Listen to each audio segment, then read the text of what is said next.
Copilot also exists in Excel. I'm going to be completely transparent here. I'm not the most adept with Excel, but if you look here, if I click on the Copilot icon, you can see that it can assist you in a number of ways. You can see it can add formula columns. If I click on Create, it can help you set up new columns and formulas, suggest prompts, things of that nature.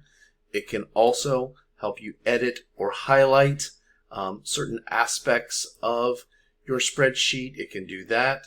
It can sort and filter, or at least aid in sorting and filtering, suggesting prompts and different things for you to do in that manner.